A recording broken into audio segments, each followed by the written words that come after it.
الحمد لله نحمده ونستعينه ونستغفره ونؤمن به ونتوكل عليه ونعوذ بالله من شرور أنفسنا ومن سيئات أعمالنا من يهد الله فلا مضل له ومن يضلل فلا هادي له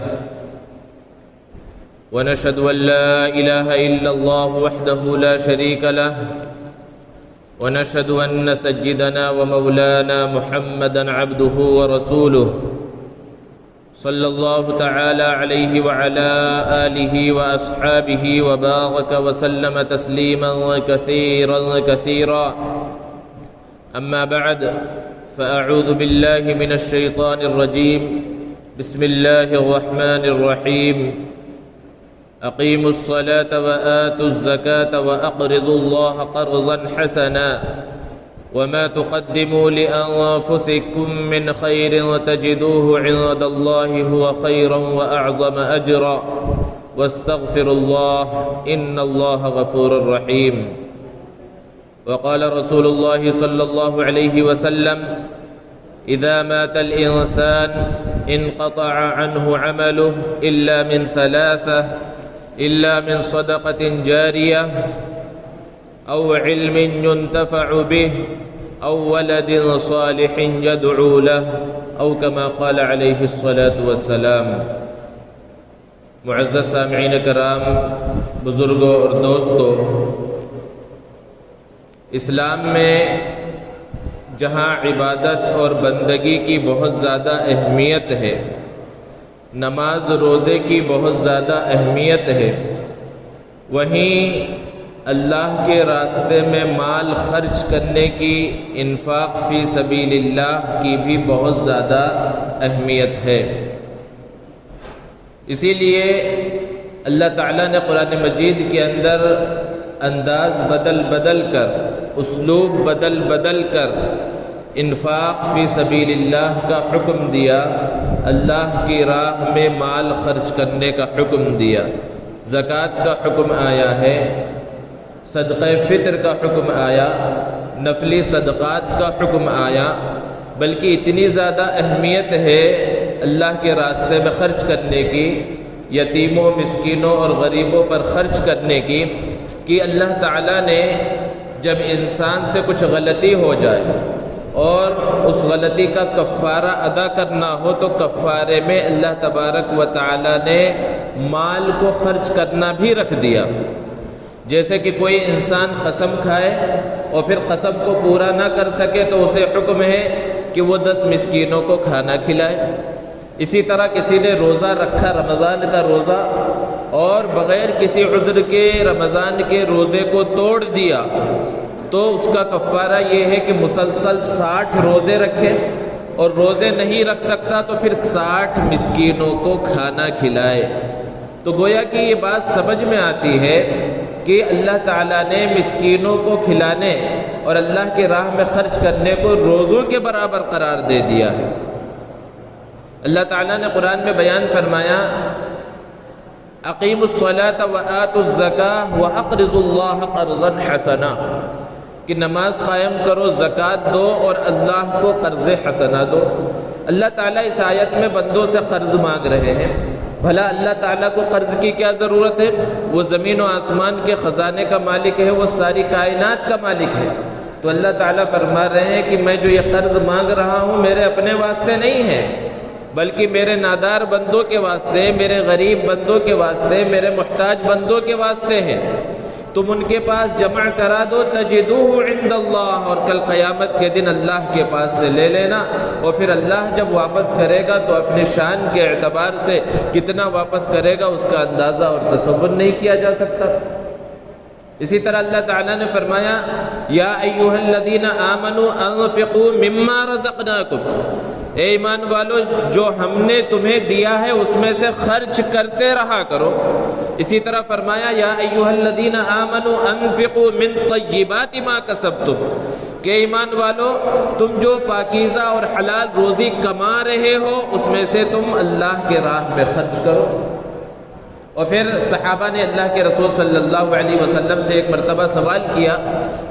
یسألونک ماذا ينفقون، قرآن کہتا ہے کہ لوگ آپ سے سوال کرتے ہیں کہ کیا خرچ کریں، قل العفو، ان سے کہہ دیجئے کہ جو تمہاری ضرورت سے زائد بچ جائے اسے خرچ کر ڈالو۔ یہ صرف زبانی جمع خرچ نہیں تھا، ان لوگوں نے کر کے دکھلایا۔ آپ جانتے ہیں کہ تبوک کے موقع پر اللہ کے رسول صلی اللہ علیہ وسلم نے جب عام چندے کا اعلان کیا تو سیدنا ابو بکر صدیق رضی اللہ عنہ نے اپنے گھر کا پورا مال لا کر حاضر کیا، حضرت عمر رضی اللہ تعالی عنہ نے اپنے گھر کا آدھا مال لا کر وہاں پر حاضر کیا، اور سیدنا عثمان غنی رضی اللہ تعالی عنہ نے پورے لشکر کے ایک بڑے حصے کی کفالت اپنے ذمے لے لی۔ تو ان لوگوں نے اس پر عمل کر کے دکھلایا، اور پھر جو اس طرح عمل کرتے ہیں، جو اللہ کے راہ میں خرچ کرتے ہیں، اس کا ثواب کیا ہے؟ قرآن میں مثال سے اللہ نے سمجھایا کہ مثل الذین ينفقون اموالهم فی سبیل اللہ کمثل حبۃ انبتت سبع سنابل، کہ ان لوگوں کی مثال جو اپنا مال اللہ کے راہ میں خرچ کر رہے ہیں ایک دانے کی طرح ہے، کہ جب کسان ایک دانہ زمین میں ڈالتا ہے تو اس سے 7 بالیاں نکلتی ہیں، اور پھر فرمایا کہ ہر بالی کے اندر 100 دانے ہیں، گویا کہ ایک دانے سے 700 بالیاں نکلی، اور پھر 700 دانے نکل گئے۔ تو پھر اس کے بعد آگے اللہ نے بیان فرمایا واللہ یضاعف لمن یشاء، پھر اللہ جس کے لیے چاہتا ہے جتنا چاہتا ہے بڑھا دیتا ہے۔ تو 1 روپیہ اللہ کی راہ میں خرچ کرنے کا جو اجر و ثواب ہے وہ کم سے کم 700 روپے خرچ کرنے کے برابر ہے۔ 700 گنا اللہ تبارک و تعالی اس پر مزید عطا فرماتے ہیں۔ یہ اللہ کے راہ میں مال خرچ کرنے کی عظمت، اہمیت اور فضیلت ہے۔ پیارے آقا صلی اللہ علیہ وسلم نے ارشاد فرمایا کہ اذا مات الانسان انقطع عنہ عملہ، کہ جب انسان اس دنیا سے چلا جاتا ہے، اس کا انتقال ہو جاتا ہے، تو جب تک زندہ ہے تب تک تو اس کے نام اعمال میں نیکیاں لکھی جا رہی ہیں، وہ جو عمل کر رہا ہے اس کے نام اعمال میں، اس کے رجسٹر میں لکھا جا رہا ہے۔ لیکن جیسے ہی مر گیا، جیسے ہی اس کی آنکھ بند ہو گئی، جیسے ہی اس کی روح نکل گئی، انقطع عنہ عمل، اب عمل کا رجسٹر بند ہو گیا، کیونکہ اس کے اندر اب یہ طاقت نہیں ہے کہ وہ کوئی عمل کر سکے۔ لیکن اللہ کے رسول صلی اللہ علیہ وسلم نے ارشاد فرمایا الا من ثلاثہ، مگر 3 چیزیں ایسی ہیں کہ اگر اپنی زندگی میں وہ کر کے گیا ہے تو اس کے مرنے کے بعد بھی اس کے نام اعمال میں نیکیوں میں اضافہ ہوتا رہے گا، اس کے اعمال میں اضافہ ہوتا رہے گا۔ اور پھر کیا ہے وہ 3 چیزیں؟ اللہ کے رسول صلی اللہ علیہ وسلم نے فرمایا پہلی چیز الا من صدقۃ جاریہ، کہ کوئی صدقہ جاریہ کر کے گیا ہے، کوئی ایسا کام کر کے گیا جس سے بعد میں لوگ فائدہ اٹھاتے رہیں، کوئی مسجد بنوا کر گیا، کوئی مدرسہ بنوا کر گیا، کہیں پر کنواں کھدوا دیا تھا، کہیں بورنگ کروا دی تھی، لوگ اس سے فائدہ اٹھاتے جب تک رہیں گے جب تک اس کے نام اعمال میں نیکیاں لکھی جاتی رہیں گی۔ اور دوسری چیز اللہ کے رسول صلی اللہ علیہ وسلم نے بیان فرمائی او علم ينتفع بہ، یا علم کو چھوڑ کر گیا ہے جس سے فائدہ اٹھایا جائے۔ علم کے چھوڑنے کی کئی صورتیں ہیں، کہ جیسے کہ قرآن مجید اور دین کی معتبر کتابیں وہ صدقہ کر کے گیا، وہ کچھ لوگوں کو دے کر گیا، مدرسوں میں یا جہاں پر علم حاصل کیا جاتا ہے، تو جب تک اس کتاب سے، اس قرآن سے پڑھا جاتا رہے گا اس کے نام اعمال میں نیکیاں لکھی جاتی رہیں گی۔ کوئی مدرسہ، کوئی مکتب چالو کر کے گیا، جب تک اس میں علم حاصل کیا جاتا رہے گا اس کے نام اعمال میں نیکیاں لکھی جاتی رہیں گی۔ یا پھر خود پڑھنا لکھنا جانتا تھا، خود حافظ تھا، عالم تھا، چند بچوں کو قرآن مجید سکھا گیا، پڑھا گیا، اب پھر انہوں نے چند بچوں کو پڑھایا سکھایا، تو جب تک یہ سلسلہ چلتا رہے گا اس کا ثواب بھی اسے ملتا رہے گا۔ یہ بات اللہ کے رسول صلی اللہ علیہ وسلم نے بیان فرمائی۔ اور تیسری چیز جس کا فائدہ اسے ہوتا رہے گا اولد صالح یدعو لہ، کہ نیک اولاد چھوڑ کر گیا ہے۔ نیک اولاد آدمی کب چھوڑے گا؟ کہ جب اپنی زندگی میں اولاد کی اچھی طرح سے تربیت کی، دین کو سامنے رکھ کر ان کی تربیت کی، اور ان کی تربیت کرنے میں، ان کی خواہشات کو پورا کرنے میں دینی احکامات کا گلا نہیں گھونٹا، اپنی خواہشات پر عمل نہیں کیا، بلکہ اللہ اور اللہ کے رسول صلی اللہ علیہ وسلم کے طریقے کے مطابق ان کی پرورش کی، ان کی تربیت کی۔ تو جب وہ دنیا سے گیا تو اس کی اولاد اگر نیک ہے تو اولاد کا صرف نیک چھوڑ جانا ہی کافی ہے، کہ بعد میں وہ جو اعمال کرتے رہیں گے اس کا اجر و ثواب والدین کو ملتا رہے گا۔ لیکن یہاں بیان فرمایا اللہ کے رسول صلی اللہ علیہ وسلم نے یدعو لہ، کہ پھر وہ اولاد صالح، وہ نیک اولاد اس کے دنیا سے جانے کے بعد اس کے لیے دعا بھی کرتی رہے تو پھر ڈبل ثواب ہے۔ تو پھر دنیا کے اندر انسان کو ایسے کچھ اعمال کر کے جانا چاہیے کہ جب تک دنیا کے اندر رہے تب تک تو نامہ اعمال میں نیکیاں لکھی جاتی رہیں، اس کی آنکھ بند ہو جائے، وہ جب بھی چلا جائے، اور کب جائے گا کچھ پتہ نہیں، کب آنکھ بند ہو جائے، تو مرنے سے پہلے کچھ ایسے اعمال انسان کر کے چلا جائے کہ جس کا فائدہ بعد میں اسے ہوتا رہے۔ تو بہرحال انفاق فی سبیل اللہ کی راہ میں مال خرچ کرنے کی بات چل رہی تھی، اور پھر یہ مال خرچ کرنا اور یہ لوگوں کی مدد کرنا، غریبوں کی مدد کرنا، یتیموں اور مسکینوں کی مدد کرنا، پھر اس کی دو صورتیں ہیں۔ ایک تو یہ ہے کہ وقتی طور پر کسی کی مدد کی جائے، کوئی بیمار ہے، کوئی پریشان حال ہے، کوئی بھوکا ہے، اس کی مدد کر دی جائے، اس کی ضرورت کو پورا کر دیا جائے، اس میں بھی بہت بڑا اجر و ثواب ہے۔ کہ کوئی ایسا غریب آدمی ہے جس کے بچے علم حاصل نہیں کر رہے، اور پتہ ہے کہ صرف پیسے نہ ہونے کی وجہ سے،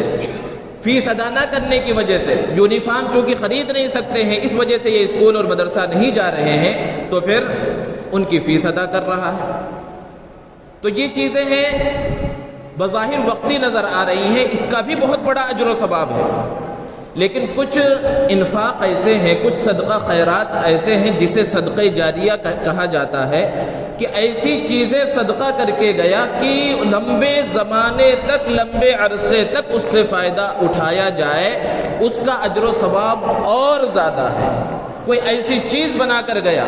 کہ وہ جب تک موجود ہے، جب تک بھی اس سے لوگ فائدہ اٹھا رہے ہیں، اس کے مرنے کے بعد بھی اس سے فائدہ اٹھایا جاتا رہا، تو پھر یہ صدقہ جاریہ کہلاتا ہے۔ اور اسی کی فضیلت اس حدیث میں اللہ کے رسول صلی اللہ علیہ وسلم نے بیان فرمائی، جیسے کہ مسجد کی تعمیر کر دی، مدرسے کی تعمیر کے اندر حصہ لے لیا، یتیم خانہ بنوا دیا، مسافر خانہ بنوا دیا، یا اسی طرح کنویں وغیرہ کھدوا دیے، تو یہ جو چیزیں ہیں یہ صدقہ جاریہ کہلاتی ہیں کہ ان کا نفع بہت آگے تک چلتا ہے۔ تو دونوں طرح کے صدقوں کے اندر انسان کو حصہ لینا چاہیے، کہ وقتی ضرورت جن کی ہے ان ضرورتوں میں بھی اللہ نے جتنی وسعت دی ہے اس کے مطابق خرچ کرنا چاہیے، اور جو لمبے عرصے تک جس سے لوگ فائدہ اٹھاتے ہیں اس کے اندر بھی حصہ لینا چاہیے۔ یہ جو لمبے عرصے تک فائدہ اٹھایا جاتا ہے جسے صدقہ جاریہ کہا جاتا ہے، اسی صدقہ جاریہ کی ایک قسم ہے وقف۔ آپ حضرات آج کل بہت زیادہ وقف کے بارے میں، اوقاف کی جائیداد کے بارے میں سن رہے ہوں گے، ہر طرف اسی کے بارے میں بات کی جا رہی ہے، پارلیمنٹ سے لے کر ہر جگہ پر اسی کے بارے میں بات ہو رہی ہے۔ اسی لیے آل انڈیا مسلم پرسنل لا بورڈ نے اس بات کی خواہش کی علماء سے، خطباء سے، کہ وہ عام مسلمانوں کو وقف کی حقیقت کیا ہے وہ بتلائیں، اور ایک مسلمان کو معلوم ہونا چاہیے کہ وقف کیا چیز ہے۔ دوستو، وقف کے معنی اصل میں ہے روکنے کے۔ اس سے مراد یہ ہے کہ ایک آدمی کوئی زمین یا کوئی چیز وہ وقف کر دے، یعنی صدقہ کر دے، تو جو اصل چیز ہے، یعنی جس کو وہ صدقہ اس نے کیا ہے، اس کو روک لیا جائے اور اس کا نفع لوگوں کو دیا جاتا رہے، اصل چیز ہمیشہ کے واسطے باقی رہے، اس کو اصل میں وقف کہا جاتا ہے۔ عام جو صدقہ خیرات ہوتا ہے، کسی کے اوپر کوئی صدقہ کر دیا، یہاں تک کہ کسی کے بارے میں معلوم ہوا کہ اس کے پاس گھر نہیں ہے، گھر بنا کر دے دیا، وہ وقف نہیں کہلائے گا۔ اس کی صورت یہ ہے کہ وہ عام صدقہ ہے۔ جب آپ نے جس کو صدقہ دیا، جس کو مالک بنایا، تو وہ آپ کی ملکیت سے نکل گیا، جس کو آپ نے دیا ہے وہ اس کی ملکیت کے اندر شامل ہو گیا۔ اب وہ اس کو جس طرح چاہے اس پر عمل کرے، جس طرح چاہے اس کو خرچ کرے، جس طرح چاہے اس میں رہے۔ یہ عام صدقے کی مثال ہے۔ وقف کی صورت ایسی نہیں ہوتی ہے۔ وقف یہ ہے کہ وقف کرنے والا، جسے شریعت کی اصطلاح میں واقف کہا جاتا ہے، وہ جب کوئی چیز دیتا ہے تو وہ اس کی ملکیت سے تو نکل گئی، اب اس کا کوئی اثر اس کے اوپر باقی نہیں رہے گا، لیکن وہ دیتا کس کے واسطے ہے کہ مثال کے طور پر مسکینوں کے واسطے دیا، یا مسجد کے واسطے دیا، یا مدرسے کے واسطے دیا، یا یتیم خانے کے واسطے دیا، یا مسافر خانے کے واسطے دیا، یا قبرستان کے واسطے دیا، یا عیدگاہ کے واسطے دیا، بہت ساری شکلیں ہیں۔ تو وقف کرنے والے کی جو نیت تھی اسی کے مطابق عمل کیا جانا ضروری ہے، لیکن اس کی ملکیت سے نکل گئی، جہاں دیا ہے تو کسی کی ملکیت میں داخل نہیں ہوگی، بلکہ وقف کے بارے میں یہ اصول ہے کہ وقف کا مالک اللہ ہے، وہ اللہ کی ملکیت میں چلی جاتی ہے، اور وہ چیز ہمیشہ کے واسطے باقی رہتی ہے، ہمیشہ اس کا باقی رہنا ضروری ہے۔ تو پھر فائدہ کیسے ہوگا کہ اس سے جو آمدنی ہو، اس آمدنی کے ذریعے جس چیز پر واقف نے وقف کیا تھا ان کا جو ہے فائدہ کیا جائے، ان کی ضرورتوں کو پورا کیا جائے۔ جیسے کہ یتیم خانے کے واسطے دیا تھا، یتیموں کی مدد کے لیے دیا تھا، تو وہ بلڈنگ، وہ جگہ ہمیشہ باقی رکھی جائے، اس سے جو آمدنی ہو اس آمدنی کے ذریعے یتیموں کی ضروریات کو پورا کیا جائے، یہ دراصل وقف کہلاتا ہے۔ اور وقف کی تاریخ آپ دیکھیں تو بہت پرانی ہے، اسلام سے پہلے سے یہ طریقہ، یہ سلسلہ چلا آ رہا ہے۔ حضرت حضرت مریم کی والدہ نے نظر مانی تھی، اس زمانے میں چیزوں کو اللہ کے راہ میں خرچ کرنے کی نظر مانی جاتی تھی، تو انہوں نے یہ نظر مانی کہ اگر بیٹا پیدا ہوا تو اللہ کے راہ میں وقف ہوگا، لیکن بیٹی پیدا ہوئی تو انہیں بھی وقف کیا گیا، اور بیت المقدس کے اندر ان کے خالو حضرت زکریا علیہ السلام رہا کرتے تھے، انہوں نے اپنی کفالت میں لیا اور وہیں پر ان کی پرورش بھی، وہیں پر ان کی دیکھ بھال کی۔ تو یہ وقف کا سلسلہ چلا آ رہا ہے، اور زمانے جاہلیت میں اسلام سے پہلے جو مشرکین مکہ تھے وہ بھی وقف کیا کرتے تھے، کعبۃ اللہ کے نام پر وقف کرتے تھے، بہت ساری چیزیں لا کر دیتے تھے، قیمتی چیزیں، اور پھر وہ ساری چیزیں وہاں دفینے کی شکل میں وہیں پر محفوظ کر دی جاتی تھی۔ بعض روایتوں سے تو یہ پتہ چلتا ہے کہ کعبہ کے اندر ہی انہیں دفن کر دیا جاتا تھا۔ پھر اسلام کے زمانے کو دیکھیں تو اللہ کے رسول صلی اللہ علیہ وسلم نے سب سے پہلا وقف کیا، اور وہ وقف کیا تھا کہ جب اللہ کے رسول صلی اللہ علیہ وسلم مکہ المکرمہ سے مدینہ المنورہ پہنچے تو دو چھوٹے بچوں حضرت سہل اور سہیل سے ان کی زمین کو خریدا، اور اللہ کے رسول صلی اللہ علیہ وسلم نے اپنے پیسوں سے اس زمین کو خریدا، اور پھر اسے مسجد نبوی کے واسطے وقف کیا۔ اسی کے اندر وہ مدرسہ بھی شامل ہوا جسے صفہ کا چبوترا کہا جاتا ہے۔ تو پہلی مسجد، وہ پہلا مدرسہ، اس کے وقف کرنے والے ہمارے اور آپ کے آقا محمد عربی صلی اللہ علیہ وسلم ہیں۔ اس کے بعد آگے دیکھیں، حضرت عثمان غنی رضی اللہ تعالی عنہ نے کنویں کو وقف کیا جب مسلمانوں کو پانی پینے کی ضرورت تھی، اور پھر اسی طرح حضرت جابر رضی اللہ تعالی عنہ نے ایک باغ کو وقف کیا، مختلف روایتوں کے اندر یہ بات آئی ہے، اور پھر الگ الگ صحابہ اسی طرح وقف کرتے رہے، یہاں تک کہ سیدنا عمر فاروق رضی اللہ تعالی عنہ کا دور خلافت آیا تو سب سے بڑا وقف ان کا ہے، اور اس وجہ سے وہ بڑا کہا جاتا ہے کہ باقاعدہ شریعت کی جو اصطلاحات ہیں اور کس طرح وقف کو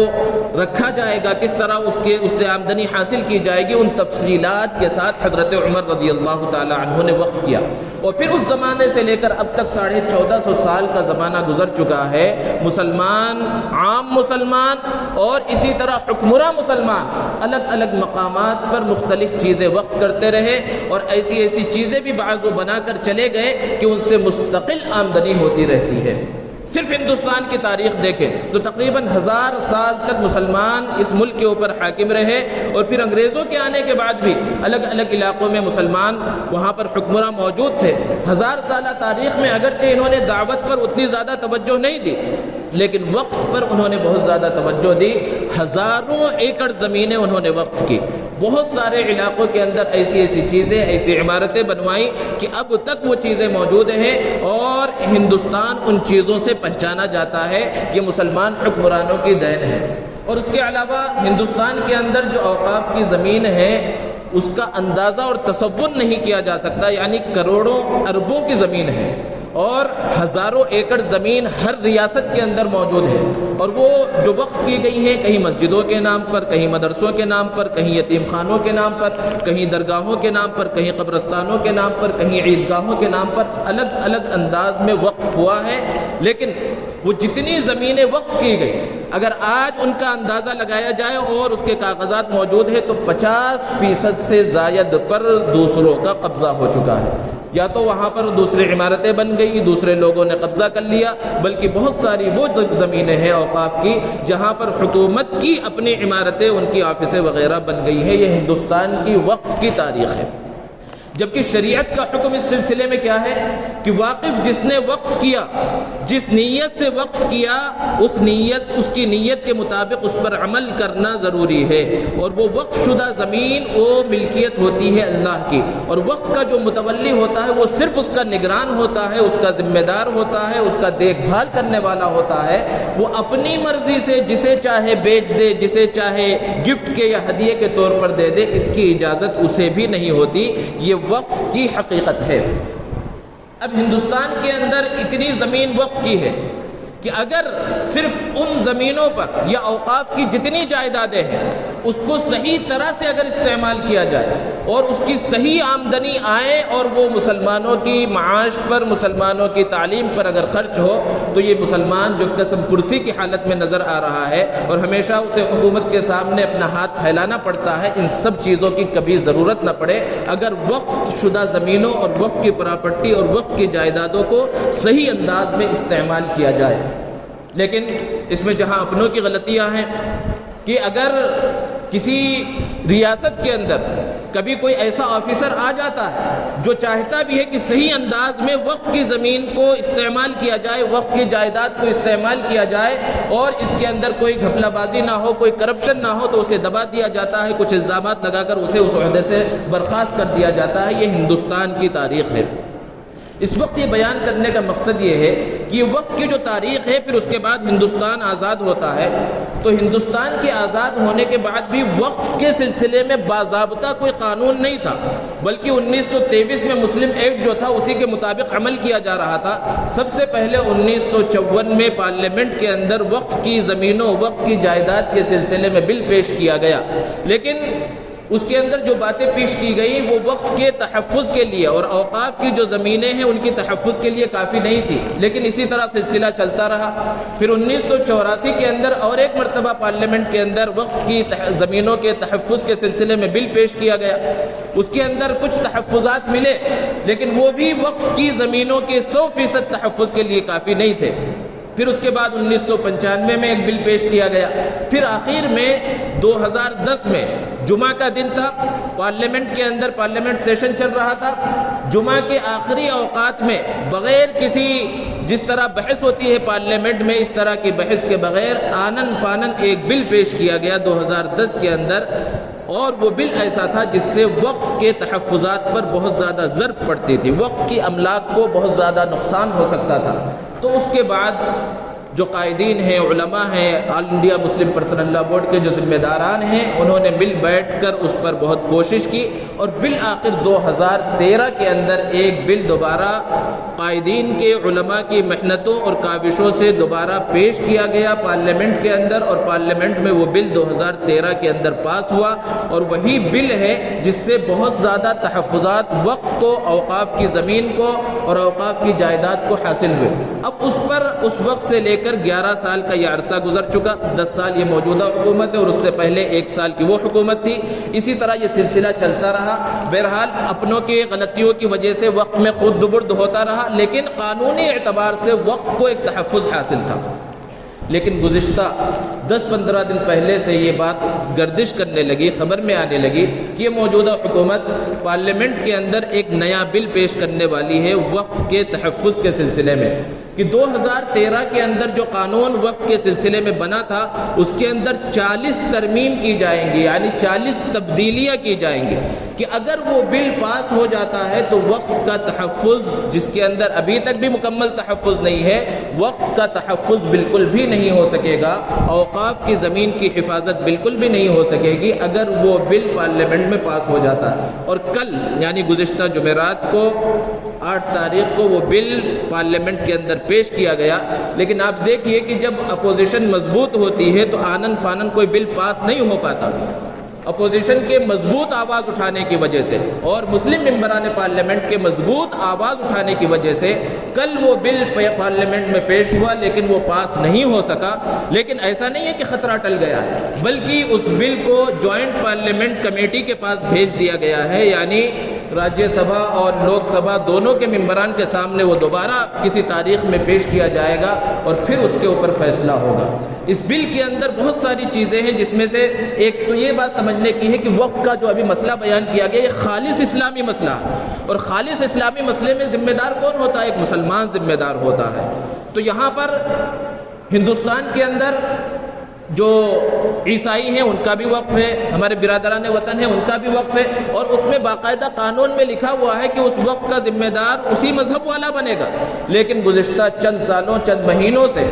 وقف بورڈ کے اندر، یعنی ہندوستان کے الگ الگ صوبوں میں جو وقف بورڈ ہے اس کے اندر غیر مسلموں کی تقرری ہو رہی ہے. اور یہ جو نیا پارلیمنٹ کے اندر جو بل آ رہا ہے، جو ترمیم آ رہی ہے، اس کے اندر بھی اس بات کی وضاحت اور صراحت موجود ہے کہ کوئی بھی اس کے اندر شامل ہو سکتا ہے. تو وقف کا جو تحفظ ہے اور جو الگ الگ اسٹیٹ میں الگ الگ صوبوں میں جو وقف بورڈ ہیں ان کی حیثیت ایک اعتبار سے اگر وہ بل پاس ہوتا ہے تو ختم ہو جائے گی. ہماری ذمہ داری کیا ہے کہ مسلمانوں کو کم سے کم معلوم ہو کہ وہ کتنی بڑی جائیداد کے مالک ہیں، ان کے آباء و اجداد اور یہ حکمراں اتنی بڑی چیزیں چھوڑ کر گئے ہیں. لیکن اگر کبھی یہ تذکرہ ہوتا ہے تو ہم دوسری ساری چیزوں کو، کھیلوں کے اندر ہماری دلچسپی ہے، دنیا بھر کی چیزوں کے اندر دلچسپی ہے، لیکن کتنے مسلمان ہیں جن کو کل پارلیمنٹ کے اندر جو بل پیش کیا گیا وہ بل پاس ہونا چاہیے نہیں ہونا چاہیے اس کے بارے میں پتہ ہے؟ بلکہ لوگوں کے سامنے یہ تذکرہ کیا جاتا ہے تو لوگ تو یہ کہہ دیتے ہیں بھائی اس سے ہمارا کیا فائدہ اور ہمارا کیا نقصان ہے. بظاہر ایسا ہی ہے کہ وقف کی زمینوں سے مسلمانوں کو ابھی فی الوقت براہ راست کوئی فائدہ نہیں ہو رہا،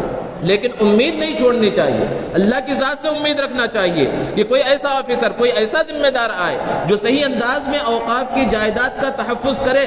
اور وقف کی جو زمینیں ہیں ان کو صحیح انداز میں استعمال کرے تو انشاءاللہ عام مسلمانوں کا فائدہ ہوگا. اور اس بات کو بھی سمجھنے کی ضرورت ہے کہ وقف کی جو زمین ہوتی ہے، وقف کا جو مسئلہ ہے وہ صرف غریبوں کے واسطے نہیں ہے، بلکہ واقف نے، یعنی جو وقف کرنے والا تھا، اس نے اگر اس وقت نیت کی تھی کہ اس سے غریب بھی فائدہ اٹھائیں گے، امیر بھی فائدہ اٹھائیں گے. جیسے مسافر خانے جو بنتے ہیں یا کنواں جو کھودا جاتا ہے اس میں نام نہیں لکھا ہوتا کہ صرف غریب آ کر جو ہے اس سے فائدہ اٹھائے گا، وہ سارے لوگوں کے واسطے ہوتی ہے. تو ایسے ہی اوقاف کی جو زمین، اوقاف کی جو جائیداد ہے وہ ہر ایک کے واسطے ہے. اب ہندوستان کی جو اوقاف کی زمین ہے،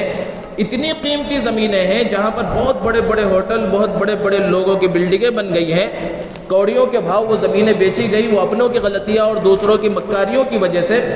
تو آج تو وہ ہوٹل ختم نہیں ہو سکتے، وہ بلڈنگیں ختم نہیں ہو سکتی. تو کم سے کم یہ مطالبہ ہم حکومت تک پہنچا سکتے ہیں کہ اس کا جو مارکیٹ میں کرایہ چل رہا ہے وہ کرایہ وقف بورڈ کو ادا کیا جائے تاکہ اس سے مسلمانوں کا فائدہ ہو. اور اسی طرح جہاں جہاں حکومت نے قبضہ کر کے اپنی زمینیں، اپنی بلڈنگیں بنا لی ہے، اور ایسے ہزاروں ایکڑ ہے پورے ہندوستان کے اندر اور تلنگانہ کے اندر، تو وہاں پر جو حکومتوں کی مشنریاں موجود ہیں، آفیسیں موجود ہیں، وہاں پر بلڈنگیں موجود ہیں، اس کا بھی کرایہ وقف بورڈ کو دیا جائے تاکہ وقف بورڈ اس کو مسلمانوں کی فلاح و بہبود کے واسطے استعمال کر سکے. اور آج حال یہ ہے جس کے اندر مسلمان بھی ہیں کہ اگر انہوں نے اوقاف کی جو زمین ہے اس کو کرائے پر لے رکھا ہے، دکان ہے یا کسی کو بھی، تو وہ اس کا کرایہ ہی دینا نہیں چاہتے. جس دکان کا کرایہ ہزاروں میں 10-10 20-20 ہزار ہونا چاہیے، اس کے کرائے رجسٹروں کے اندر 100-200 روپے لکھے ہوئے ہیں. یہ حال ہے آج ہمارے اوقاف کی جائیداد کا، اوقاف کی زمینوں کا. اس وقت بیان کرنے کا دوستو مقصد یہی ہے کہ ہم جہاں ہر چیز پر توجہ دیتے ہیں،